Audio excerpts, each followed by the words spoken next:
Alright YouTube, what's going on? Decided to make another video. I'm on a roll recently. Don't know, I'm always in the mood for YouTube videos.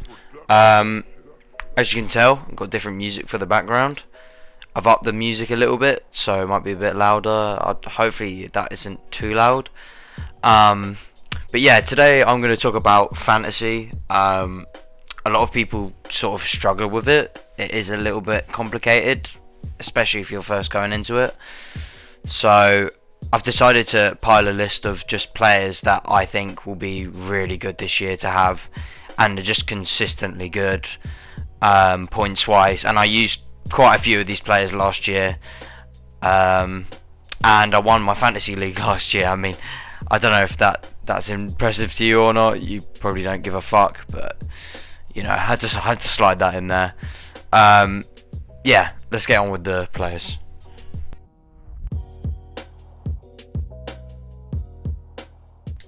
Okay, no nonsense for the first one. It's literally De Bruyne. If you don't pick De Bruyne any time with the season, if you don't pick him, what are you doing? Seriously, what are you doing? This is the most obvious one you can pick. Anyone who watches football knows this. I just needed to get this out of the way, because how could this not be a fantasy video without talking about De Bruyne? He does everything. He plays every game for City. City's a high scoring team. Everything plays through De Bruyne. He's been the best player in the league for a couple years now. He gets assists, he gets goals against the big teams, against the small teams. He's just an absolute beast. A little bit pricey, but he's worth every penny. He's just class. Let's just get on to the next one. The second player is another City player. Just came to City actually. In Ake. I think Ake is really cheap, especially for moving to a big club like City. It's a lot better team around him, so he's obviously more likely going to perform better. He was already really good at Bournemouth, already a really good purchase at however cheap he was at Bournemouth. He was reliable, easy points, and it'll be even better this year with City. I think he's only 5.5 million. Cheap, really cheap, especially how he's most likely going to play every game. I think I see him play every game in City. If not, then maybe you could question if you should get him or not, but even then, for a backup defender, 5.5 million, I think that's a really good deal. I think he'll probably be one of the a little bit controversial here, but I'm going to say it anyways. He might be one of the best defenders in the league next season, depending on how well City does and how much he plays and has a role in it. But he could be up there, and for 5.5 million, that's a steal. Right, for the third player, it's another obvious one. I guess it's in Trent. Trent Alexander-Arnold. Really reliable. Again, he's sort of like a mini De Bruyne, but for a right back and cheaper. He's like a poor man's De Bruyne, but that sounds harsh on Trent. He's not a poor man's. He's just Trent. Trent is Trent.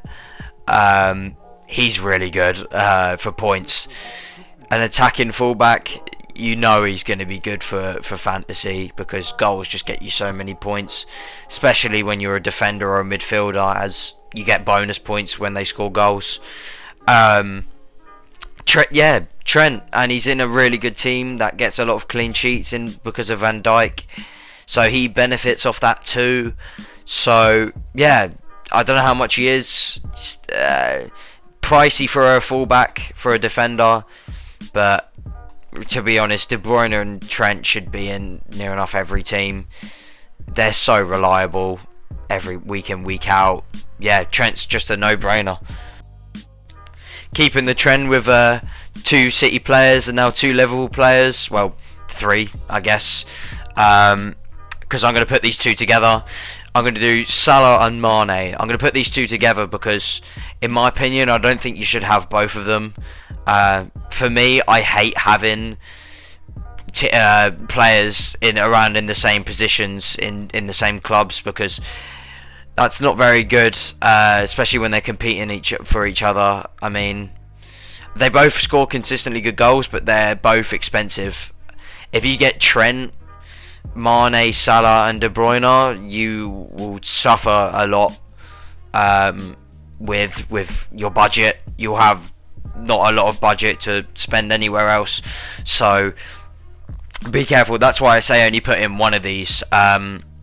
For me, what I like to do personally is when Liverpool are playing sort of an easier team, I feel like Salah scores more goals than Mane.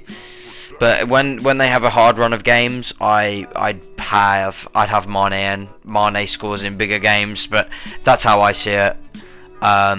It's self-explanatory why you should have these players, one of them, or they're not an absolute must like Trent and De Bruyne, but they are up there. They are close to being a must. If you have the money, yeah, definitely buy them. It's because the reason why is because obviously they get a lot of goals and assists. The main source of goals comes from them too, from Liverpool. It's from their wingers. We all know this by now. Firmino helps Mane and Salah score goals. They score goals from the wings all the time. It's been like that for years now, for a few years.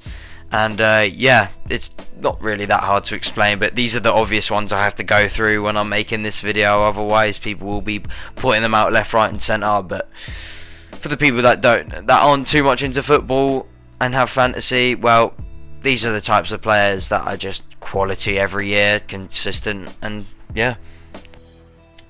Okay, hopefully I can talk about more of the bargains now. The people that are sort of undercover but a little bit popular. Doherty. Now, Doherty was really good last year with Wolves. I had him in most of my game weeks. Really cheap, and he's really cheap again this year.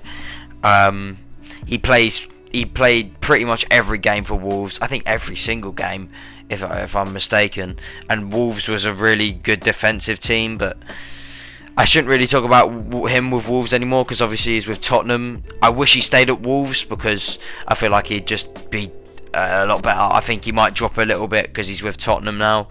Hopefully Mourinho plays him just as much as he was at Wolves. I'm confident he will play still almost just as much, so it's not as risky, but you know, it's always a bit of a risk when a new player, when you put in a player and put money on a player that's just signed for a new club. So Conor Coady may not be as consistent as he was before with Wolves because obviously he moved to Tottenham, but you know, Doherty's a good player in general. He always puts in the tackles and sometimes he scores goals, and you know, that's always good for a defender. And he's cheap and he plays a lot of games. You know, what else is there to say about Doherty? Really cheap. For me, almost a must, I guess, but he doesn't rack up as many points as, you know, the Trents, the De Bruynes. But yeah, I'd definitely recommend Doherty. Now, the next one is a maybe. Depends on who Leicester buy and who Leicester play at right back. For me, I've put James Justin in. The reason why I put James Justin in is because Pereira has been injured recently, and there's rumours of him leaving. If not, he's already left. I don't know by the time of this video, but right now I know James Justin played a lot of Leicester's games. He played a lot of Leicester's games post lockdown, and he's insanely cheap. You know, he didn't have the greatest of times, but when you're in a team like Leicester and a good team and you're cheap and you play a lot, most of the time it's always nice to just put them in just because they play a lot of games.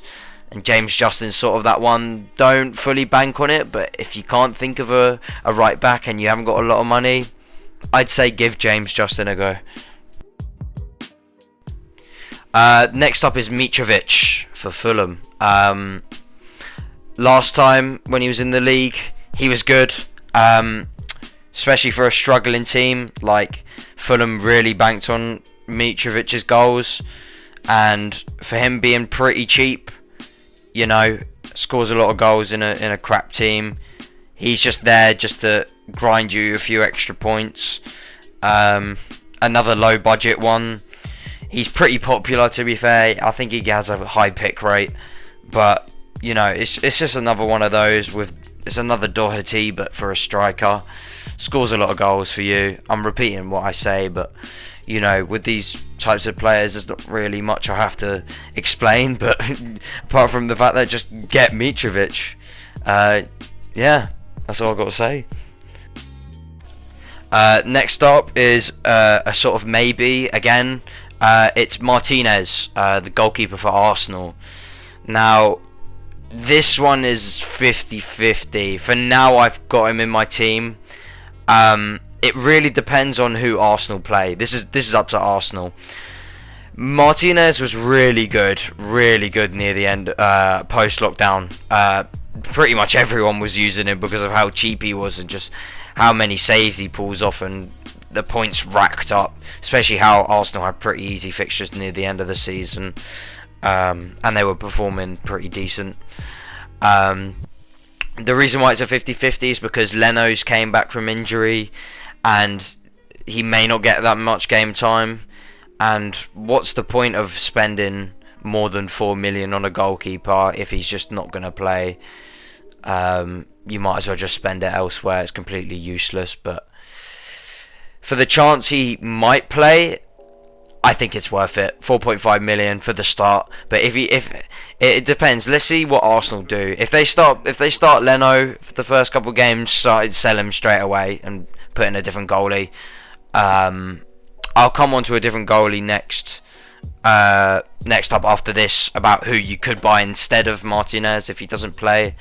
But Martinez is just a really good pick if he gets into Arsenal, because obviously Arsenal's a team up there, so they're more likely to keep clean sheets and win games, meaning that he benefits from it, gets more points. You know how it goes. So yeah, Martinez is a very good pick if he plays over Leno.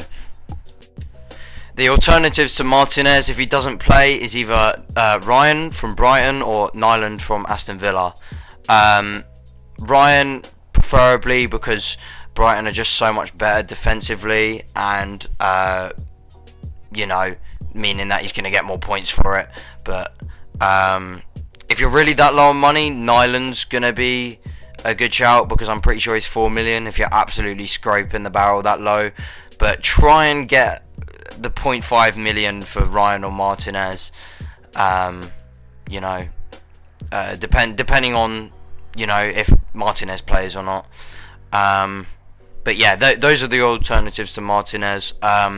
Sadly, I can't really cut because PS4 is a piece of shit. I can't cut any more than 10 times.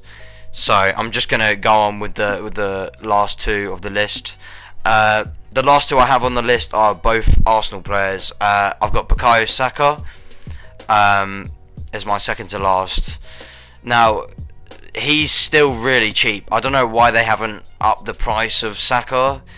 Like, I made the absolute most of Greenwood. I put him in just before he got all this hype around him, and it paid off massively. And now he's overpriced. Greenwood is just so overpriced now. I don't know why they upped him so much. But who they didn't up the price was Saka. Saka's under the radar a bit. He wasn't hyped as much, and he's quality. With Saka, he plays quite a lot. He gets a lot of assists, can get goals. I know he's going to play a lot this season because he got a new contract, and I'm pretty sure on the contract he'd probably want to play a lot. But yeah, and he's pretty cheap. So yeah, very reliable Saka. And the final pick is my favourite pick. For me, he was the first pick in the entire fantasy team. It's Aubameyang.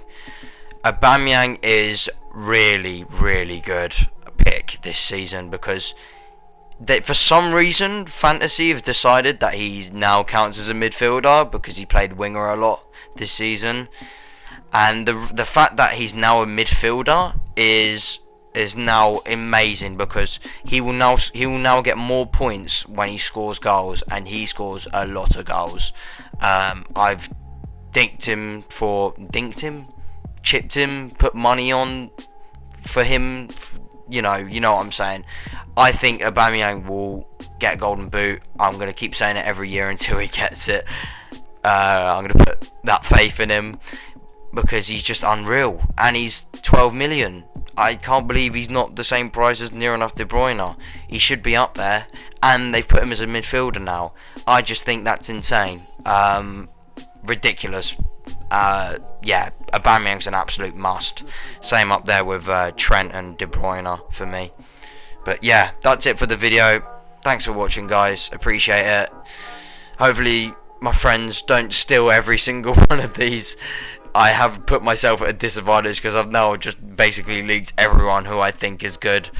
So that kind of sucks, but oh well. It's for video content.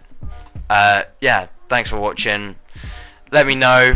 Let me know if the audio's good, the music's good. You know, if I should carry on with fantasy. Yeah, that's all I've got to say. Thanks for watching.